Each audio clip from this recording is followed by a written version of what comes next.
Ashamaa harkafuun nagaan koo kan jaalilaaf kan kabajaa bakkuma jirtanitti sinaa ga'u. Egaa har'a waan jabdu tokkorraa dubbachuu dhufe viidiyoo kiyyaa jalqabaati hanga xumuraatti na caqasaan afeerraa kooti. Oromoo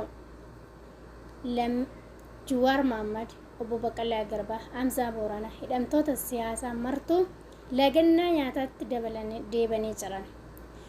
Sababi isaan lagannaa nyaataa jalqabanii jiraniif Jawaar Mohammad dhukkubsatanii yaala dhaban.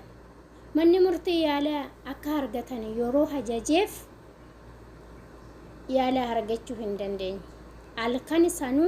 Halkan guyyaa tokko kan akka odeeffannoo argannetti halkaniin mana yaala geessinaa maal jedhan argaman. Yaala dhuunfaarraati hin argatin jiran. Waan danda'an gochuudhaaf jecha waan biraa waan dadhabaniif lagannaa nyaataa eegalanii jiran. Yeroo darbe bultii 40 nyaata lagachuun isaanii ni yaadatama. Namni guyyaa 40 nyaata malee jiraachuun agam akka rakkoo ga'e, agam dhiibbaa nama isaanirra ga'e isaaniif rabbitu beeka. Guyyaa afur namni jiraatu jira jennee yaadne hin turre. Inni kaan ol jalaa fuutanii waan baay'ee daddabarsamaa ture. Garuu isaan dhugaadhuma bishaan minaa irraa fagaatanii baatee guyyaa halkan 40 jechuudha lagannaa nyaataarra akka turan hundi keenya walumaan quba qabna. Haa ta'u amma kana lammeeffaa laalaa sanarraayyuu hin fayyine egaa laalaa sanarraayyuu isaanii haalatiin jirani. Dhibeen duraa suniyyuu isatu dhibee itti ta'ee dhukkubni isaanirraa fagaatu didee. Mee amma akkamaa ta'an maal jettan Oromoon alaaf Oromoon keessa maal jettan kabiyyaa egaa ija lamarra fukka'e ija tokkoon ofirraa eeguu dhiise ija lamarra faaddirtuu jechuudha. Amma olumaa keessaayyuu waa hidhamtoota siyaasaa dagattee kan alaas kan keessaas dagattanii waa biraa jala fiddan. Kottaa ka darbe lubbuu kan dhabne kan jiru kana akkamiin furmaata akkam isaan argatan akkamiin akka yaala argatan dirmadhaaf yaa Oromoo yaa saba bal'aa Jawaar Mohammad Obbo Baqqalaa Garbaa nama Oromoof Oromiyaaf nama jiraatedha jireenya isaanii keessatti. Jawaar Mohammad yoo fakkeenya fudhanne nama Ameerikaa kana keessatti akka barbaadetti jiraachuu danda'u jechuudha. Kana Oromoof Oromiyaaf jedhee siniif jedhee naaf jedhee Oromoo saba bal'aaf jedheetu kanatti seene.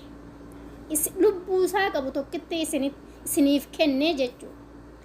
Nuti waggaa tokko turu Jawaar Mohammad Obbo Baqqalaa Garbaa Jawaar Mohammad Hamzaa Booranaa hidhamtoonni siyaasaa Abdii Raggaasaa namni waan tokko turu jennee yaadne hin beennu. Ji'a tokko jennee yaadne hin beennu. Garuu waggaa tokko mana hidhaa keessa turuun agamanga ulfaatu ga'a. Warra mana hidhaa turetu beeka. Sana mara sinumaaf dhiibna. Yoo ammoo akkamiin akka badada argatan. Yaa Oromoo akkamiin akka isaan yaalaman. Dirmadhaa fi sagalee ta'aa fi hin callisina wanti callisan miti.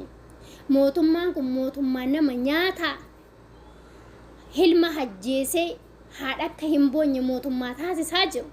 Haati akka dhalaaf hin boonye kan godhaa jiru. Hilma hajjeesee irra hajjeesee akka taaziyaa hin teenye nama taasisaa jirudha mootummaan biyya bushaa jiru kun. Mootummaa zalaalamaa kan rabbi dadhabe kan namni dadhabe. Rabbi hin dadhabne yeroo isaa eeggata. Kanaafiyyuu hojiin namaa kan namaa kennu rabbumadha. Isa rabbitti kennadha. Maali Oromoon uummanni miliyoona meeqa kuni akkamitti du'a amantii nama dhabu dhabne nama amantii qabu dhabne malee hayyoonni keenyas saa kana daqiiqaa tokko keessa mana saa kana keessa taa'u seenee yaadne hin beekne. Kun Oromoo irraa hin eegamu. Du'aa godhaa fi kan qabduun bira dhaabbadhu sagalee ta'e dandeetti qabduun hayyoota keetti hin qoosiin. Ija keessi keessaa ba'e Baqqalaa Garbaaf Jawaar Mohammad Hamzaa Booranaa irra waa ga'u jechuun ija keessan tusin keessaa ba'e. Kanumaanan xumuraa jalqabaan hanga xumuraatti waan wajjin taataniif galatooma.